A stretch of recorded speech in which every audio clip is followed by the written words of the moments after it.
किसान भाइयों नमस्कार। आज हम आपको बता रहे हैं डॉक्टर लाठर सीधी बिजाई धान की तकनीक, जो मैं मॉडिफाई रूप कहूँगा। आप जानते हो कि डॉक्टर लाठर भारतीय कृषि अनुसंधान परिषद ICAR नई दिल्ली के पूर्व प्रधान वैज्ञानिक हैं। वह हरियाणा कृषि विश्वविद्यालय हिसार के पूर्व वरिष्ठ वैज्ञानिक हैं। तो उन्होंने एक पानी को बचत को लेके और जो झंडा रोग हमारी धान की फसल में आता है उसको लेकर एक तकनीक विकसित की है, जिन्होंने नाम दिया है डॉक्टर लाठर सीधी बिजाई धान तकनीक। तो आज हम इसी टॉपिक पे बात करेंगे। आपने बहुत सारे वीडियो धान की सीधी बिजाई के आपने देखे होंगे।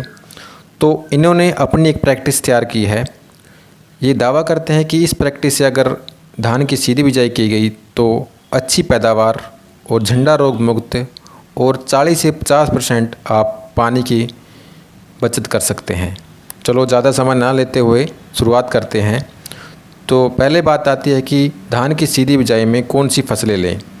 तो इनके द्वारा धान की सभी किस्में इसमें कामयाब हैं। ध्यान रखना है कि बिजाई और दवाई का छिड़काव आपने शाम के वक्त करना है।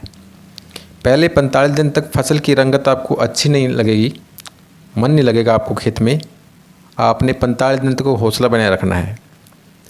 अब बात आती है बिजाई का समय की।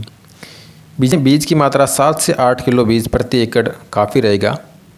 बिजाई से पहले बीज का उपचार 3 ग्राम बेवस्टिन व 1 ग्राम क्लोरोपेरिफोस प्रति किलो बीज उपचार करने का सुझाव डॉक्टर साहब ने दिया है। अब मैं बात करता हूँ खाद की मात्रा की। 8 kilo zinc sulphate, ferrous sulphate और 25 किलोग्राम पोटास प्रति एकड़ खाद की खेत की तैयारी के समय और 45 किलो DAP बिजाई के समय खेत में डालने चाहिए। उसके बाद 40 किलो, 30 किलो, 30 किलो यूरिया दूसरी, तीसरी, चौथी सिंचाई के बाद फसलों में आप डालो। अगर आयरन की कमी से पत्ते पीले पड़े हैं तब आप 2 kilo ferrous sulphate plus 2 kilo urea 100 litre पानी का घोल बना के प्रति एकड़ उसका छिड़काव आप कर सकते हैं। बिजाई की विधि: सिंचाई के बाद जुताई और अच्छी नमी 72 के समय आपने बीज ड्रिल करनी है। वह छिड़काव विधि से हम इसकी बिजाई कर सकते हैं। लाइन से लाइन दूरी 8 से 9 इंच रखें और बीज की गहराई है सिर्फ 2 से 3 सेंटीमीटर तक सीमित रखें। गहराई में ज़्यादा ना बोएं, उससे जर्मिनेशन पर असर पड़ेगा। छिंटा विधि में हम बिजाई के बाद हल्का पाड़ा या हम कहते हैं सुहागा हम लगा सकते हैं।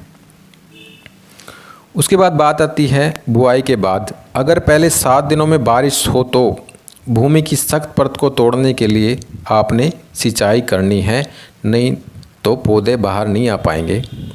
फिर 10 दिन बाद सिंचाई करें और तुरंत बायर की कोसिल एक्टिव 90 ग्राम या डोव की एसरट 400 ml प्रति एकड़ आदि का छिड़काव करें। खरपतवार नियंत्रण के लिए बिजाई के तुरंत बाद 2 लीटर स्टॉम्प पेंडेमेथिलिन प्रति एकड़ 200 लीटर पानी में छिड़काव करें। अगर खरपतवार प्रकोप ज़्यादा हो तो बिजाई के 25 से 30 दिन बाद 60 मिलीलीटर नोमनी गोल्ड प्लस 80 ग्राम साथी पायरोजोफोस मिलाकर छिड़काव हम कर सकते हैं उसका। अब आती है सिंचाई प्रबंधन की। पहली सिंचाई बिजाई के 15 दिन बाद करें।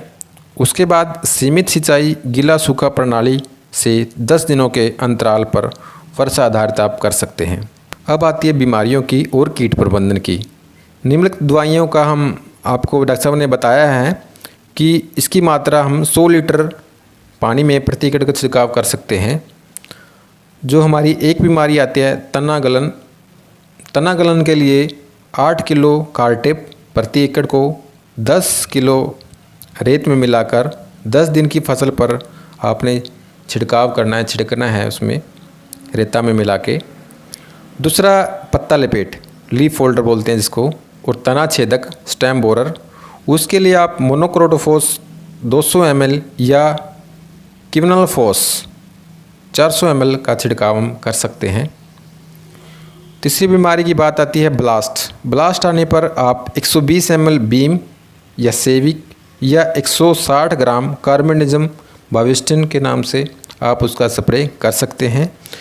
उसके बाद आती है शीत ब्लाइट। शीत ब्लाइट के लिए आप 400 ml वेल्डामाइसिन एमिस्टार या लस्टर के नाम से हम ले सकते हैं। तो इस प्रकार की जो ये प्रैक्टिस है डॉक्टर साहब ने बताई है, ये बहुत ही इफ़ेक्टिव टेक्निक होने वाली है।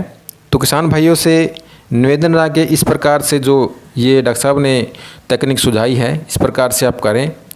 और पानी की बचत के साथ साथ जो हमारी बीमारियां हैं फसलों पर लगने वाली हैं, जो उसमें भी धान की सीधी बिजाई में कम आती है।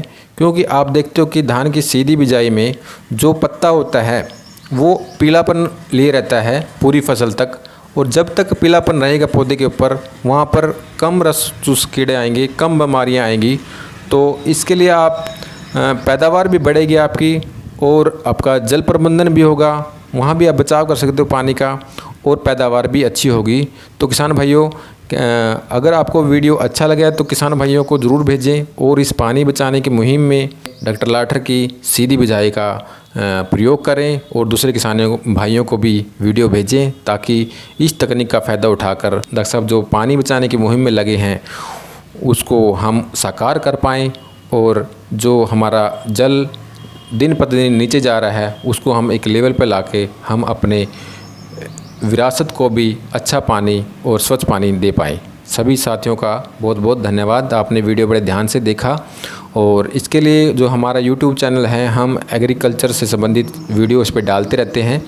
तो कृपया वीडियो को आप लाइक करें, शेयर करें, और चैनल को भी सब्सक्राइब कर लें, ताकि जो भी वीडियो हम डालें वो आपको पहले मिले और जानकारी आप दूसरे किसान साथियों को भी भेज सकें। धन्यवाद।